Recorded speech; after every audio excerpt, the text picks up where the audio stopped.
The Galactic Council had a saying, "Never fight a species that refuses to die." They learned this the hard way.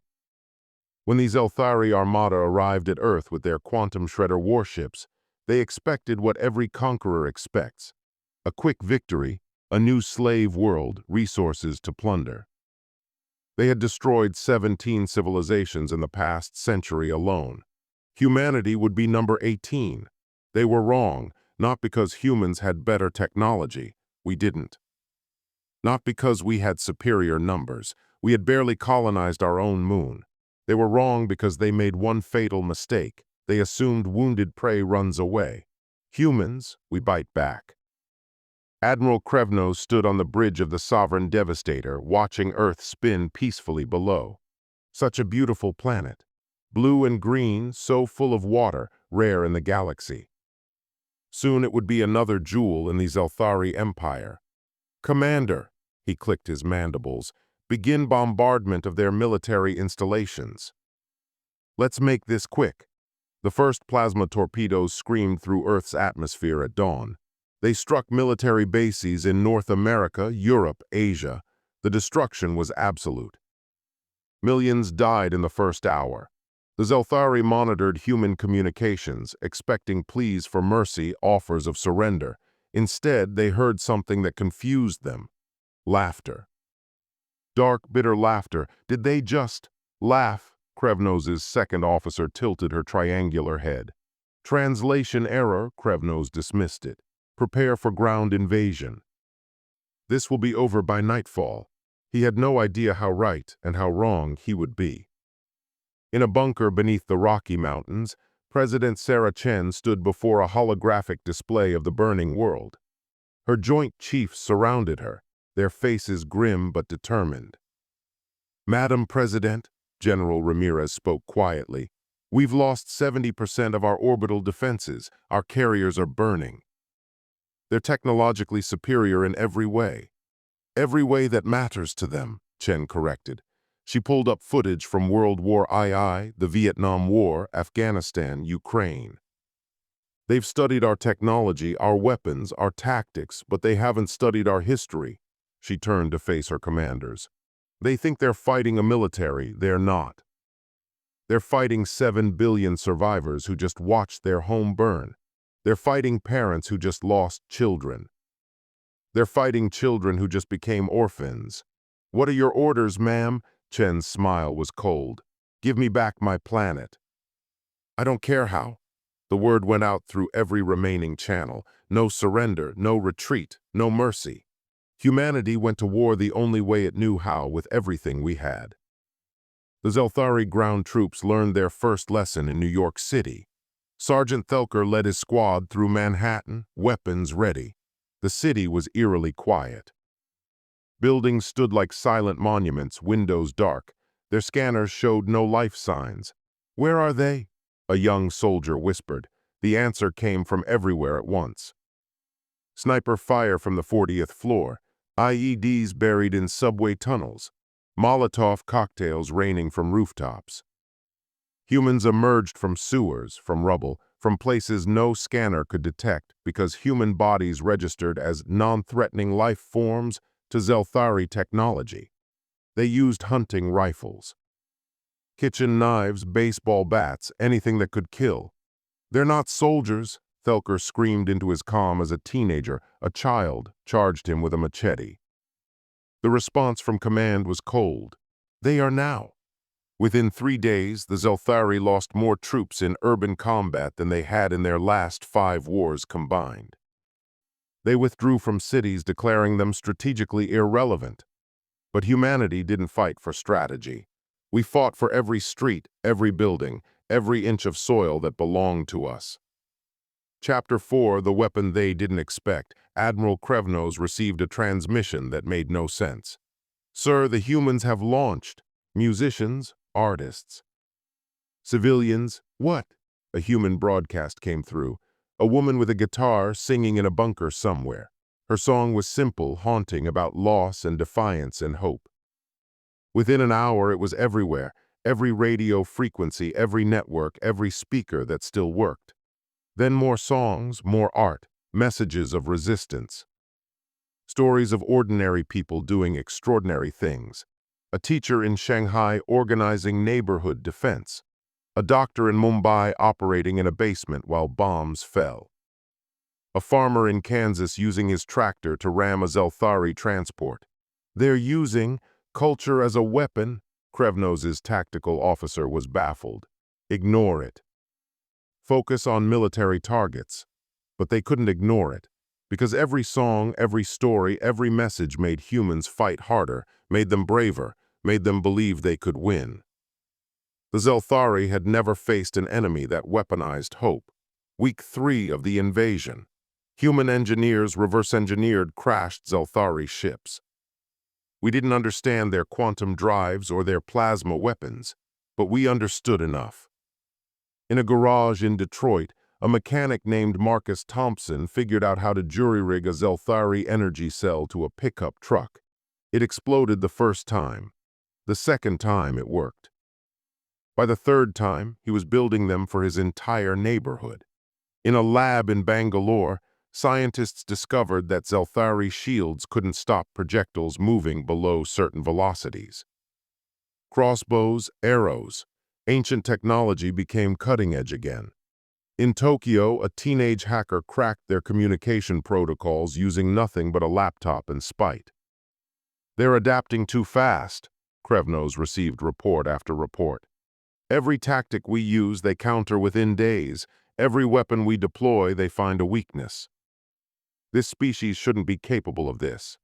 His xenobiologist offered an explanation.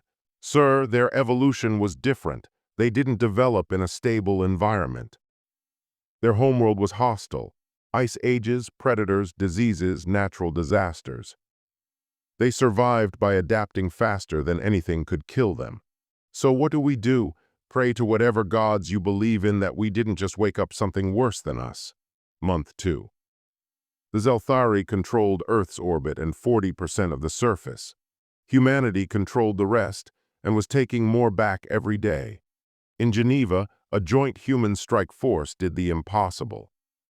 Using captured Xel'thari weapons, human-built modifications, and a strategy that involved more explosives than any sane species would use, they destroyed a Xel'thari supply depot.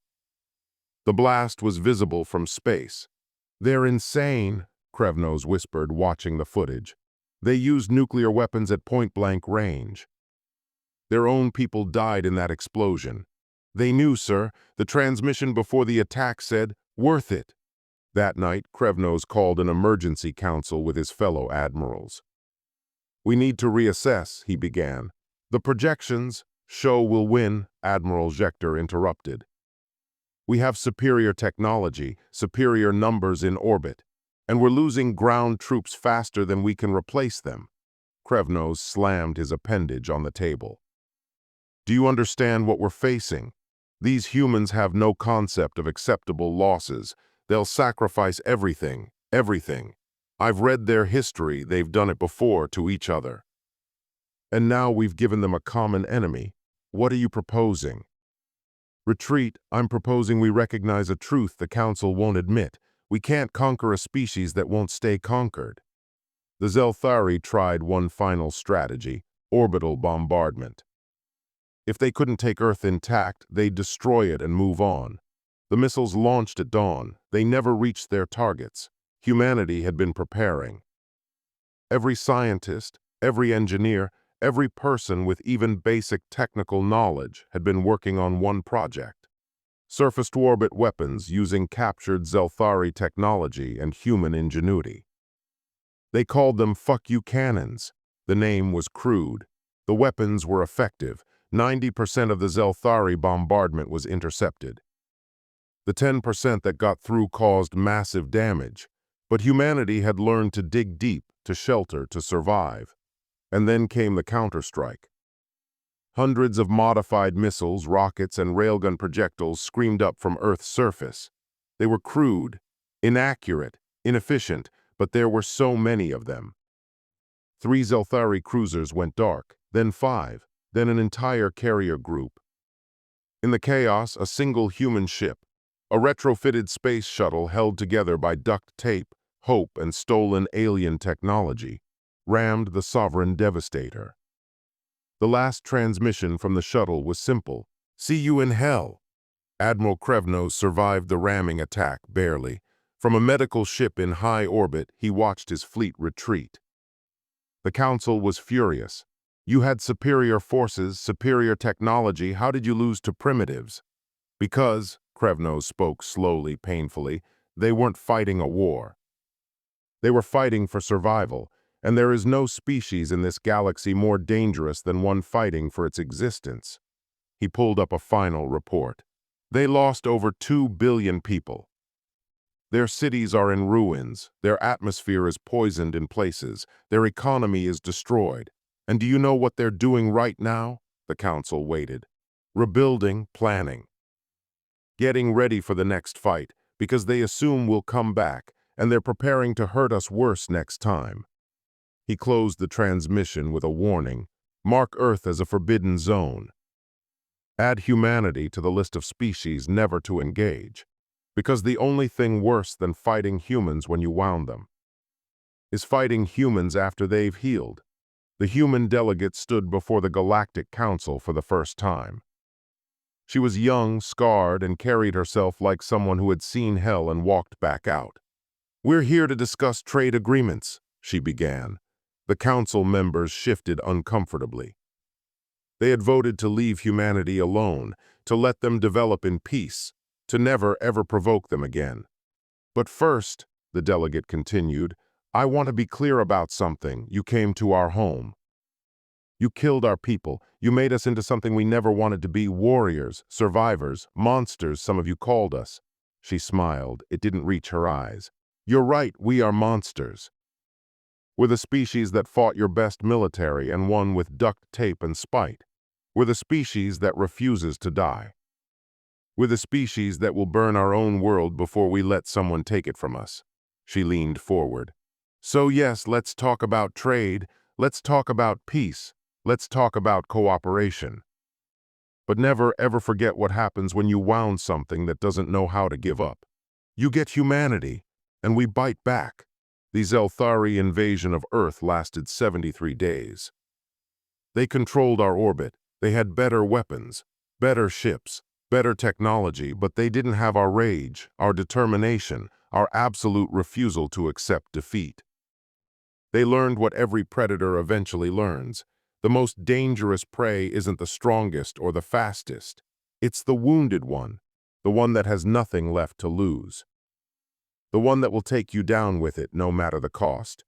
Humanity didn't win because we were better. We won because we were more desperate, more stubborn, more willing to do whatever it took. They call us the Wounded Ones now in galactic common tongue. It's meant as a warning to other species. These are the creatures that fought a superior force and won. These are the survivors. These are the monsters. We wear the name with pride, because in the end they were right about one thing: you should never fight a species that refuses to die, especially when that species is us. Doctor. Sarah Kim stood in what used to be Central Park. 5 years after the invasion, New York was still rebuilding. The grass was finally growing back, though it was a different shade of green than before, something to do with the alien chemicals in the soil. She came here every week, same spot, same time. "Talking to ghosts again?" Marcus appeared beside her. The mechanic from Detroit who'd built the first human Xel'thari hybrid vehicles. He was missing his left arm now, lost it during the Battle of the Great Lakes. "My sister," Sarah said quietly. "She died in the first strike, Edwards Air Force Base." Marcus nodded. "They all had ghosts. You see the news?" he asked. "Council's officially recognizing us, full membership, trade rights, everything." "Yeah," Sarah didn't sound excited. "Only took them seeing us slaughter the Xel'thari to take us seriously." "That bother you?" "Everything about this bothers me, Marcus." She turned to him. "We proved we could fight. We proved we could win. But at what cost? 2 billion dead, an entire generation traumatized. Children who learned to build bombs before they learned algebra. We survived. Did we?" Sarah gestured at the city. Look at us, we're militarized, paranoid. We've got weapons in orbit that could glass a planet. We went from exploring space with wonder to weaponizing everything we could reach. The Xel'thari didn't just invade us, they changed us. Marcus was quiet for a moment. Maybe, but they didn't break us. That counts for something. The global memorial to the fallen was completed 3 years after the war ended. It stood where the United Nations building once was, before the Xel'thari leveled it. President Chen, older now and showing every year of the war on her face, gave the dedication speech. We gather here to remember. Not just the 2 billion we lost, but who we were before the stars fell. We were scientists and artists, teachers and dreamers. We looked at the cosmos with hope, wondering what wonders waited for us. Then the wonders showed us their teeth. We fought, we bled, we won. And in winning, we became something different, harder, colder, more dangerous. Some say this is a tragedy. That we lost our innocence, our optimism, our gentle nature. I say they're wrong. We didn't lose ourselves, we discovered ourselves. We learned that beneath the civilization, beneath the culture and art and philosophy, we are survivors. We are fighters. We are the species that looked at impossible odds and said, make us. This memorial isn't just for the dead. It's for all of us, the living who carry their memory forward, who ensure that their sacrifice meant something. The galaxy knows our name now. They know what we can do. They know what we will do if threatened again. Let this memorial stand as a reminder. Humanity can be your greatest ally or your worst nightmare. The choice is yours, but choose wisely, because we remember. We always remember. 10-year-old Maya Torres sat in her classroom, listening to her teacher explain the war. She'd heard the stories before everyone had. The war was taught in schools, memorialized in movies, discussed in every household. But today was different. Today, a veteran was visiting. Colonel James Harrison, retired, walked into the classroom. He was missing both legs, lost them in the Tokyo offensive, but he stood tall on his prosthetics, decorated with battle markings he'd earned. "I'm here to answer your questions," he said simply. Maya raised her hand. "Were you scared?" Harrison smiled. "Every single day, being brave doesn't mean not being scared. It means being terrified and doing it anyway." Another student. "Do you hate the Xel'thari?" Long pause. "I did. For years I hated them with everything I had, but hate's exhausting, kid. These days I pity them. They thought they were fighting a war. They weren't. They were fighting for their lives against a species that turned war into an art form out of necessity." "Would you do it again?" Maya asked. Harrison looked at each student carefully. "I'd do anything to protect you, to protect this world, to protect our right to exist. That's what the war was about, not territory or resources or pride. It was about survival. And humanity is really, really good at surviving." He paused. "But I hope you never have to. I hope your generation gets to explore space, make friends with alien species, build things instead of destroying them. We fought so you wouldn't have to." Maya thought about that. "But if we did have to, then you would," Harrison said with certainty, "because that's what humans do. We adapt, we overcome. We refuse to die." Ambassador Chen, no relation to the president, stood in the Galactic Council chambers for the 100th time. It never got easier.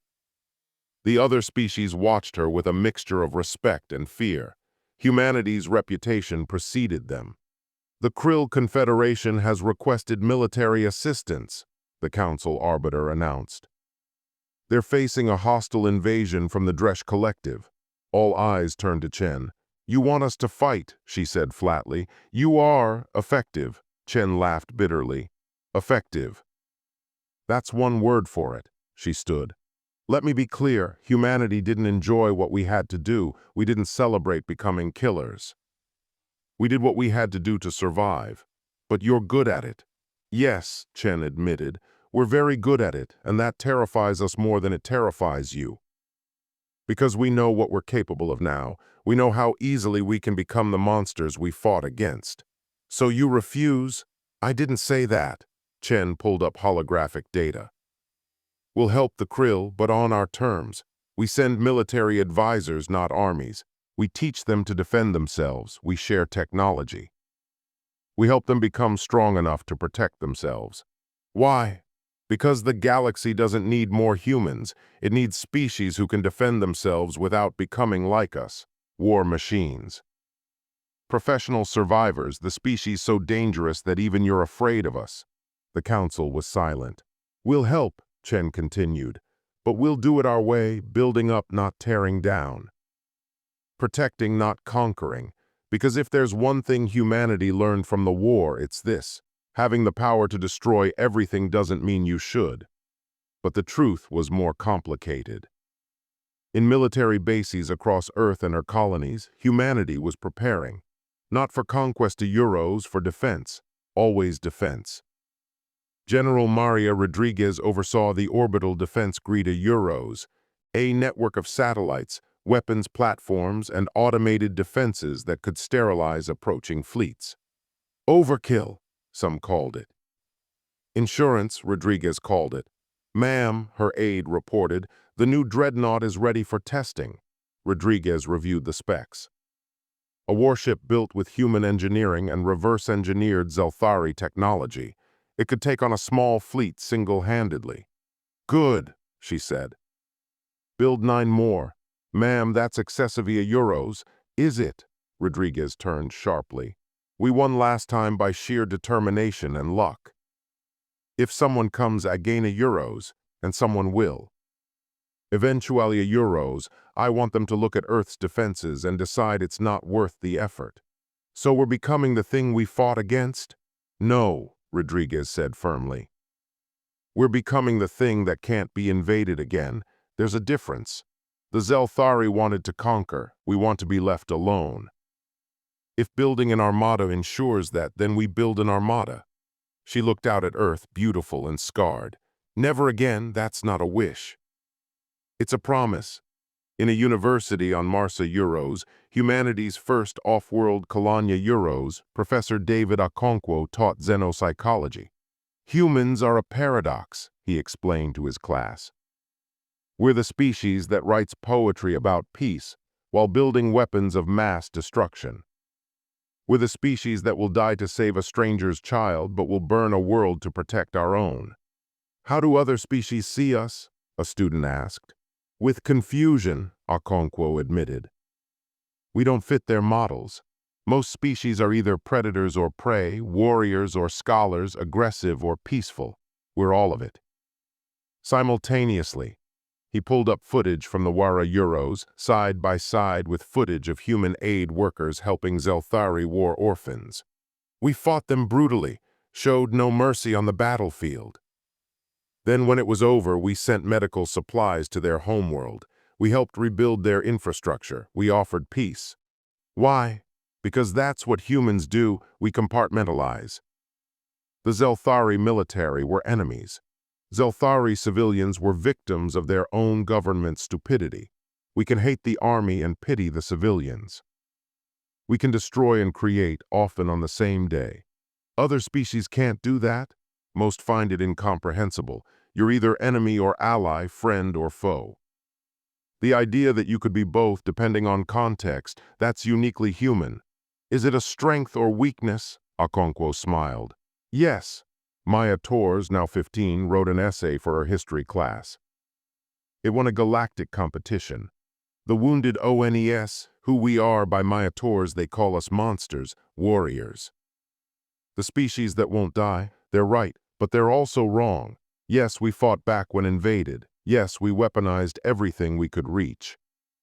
Yes, we turned our entire civilization into a war machine when necessary. But that's not who we are. That's what we do when cornered. Who we are is more complicated. We're the species that cries at sad movies, that builds hospitals and schools. That creates art for no reason, except that it makes us happy. That helps strangers because it's the right thing to do. We're also the species that will burn worlds to protect our children. We're the species that beat a superior military force with determination and duct tape. We're the species that turns survival into a science and hope into a weapon. The Xel'thari called us the Wounded Ones. They meant it as an insult. We made it a badge of honor because, yes, we're wounded. All of us, every human carries scars from the Wara Euros, physical, mental, or both. We lost people. We lost innocence. We lost the naive belief that the universe was safe. But we gained something too. We gained the knowledge that we can survive anything. We gained the understanding that we're stronger together. Then apart, we gained the certainty that if someone threatens our home, our families, our future Euros, will fight. And we'll win, not because we're better, but because we refuse to lose. That's what it means to be human. That's what it means to be one of the wounded ones. We are scientists and warriors, artists and soldiers, dreamers and survivors. We are the species that looked at impossible odds and chose to fight anyway. We are the species that turned our greatest tragedy into our greatest triumph. We are humanity, and we bite back. 50 years after the invasion, Admiral Krevnos died peacefully in his sleep. His final message, delivered posthumously, was addressed to the Galactic Council. I have spent half a century studying humanity, trying to understand how we lost, trying to find the weakness we missed, the strategy we should have used. I finally understand there was no weakness, no perfect strategy. Humanity doesn't fight wars, they fight for existence. And when a species fights for its very survival, it becomes something beyond military doctrine or tactical planning. It becomes inevitable. We could have had better weapons, more ships. Perfect strategy, it wouldn't have mattered, because you can't defeat a species that refuses to be defeated. You can kill millions, they fight harder. You can destroy their cities, they rebuild. You can crush their armies, they become armies. Every loss makes them stronger. Every defeat teaches them. Every wound makes them more dangerous. My final advice to the Council: mark humanity as allies, not enemies, because the only thing worse than fighting humans when they're defending themselves is making them come for you. And if you push them hard enough, wound them deep enough, threaten them completely enough Euros, they will come for you. And when humanity comes for you, run. Run far, run fast, and pray they never find you. Because the wounded ones never forget, and they always, always bite back.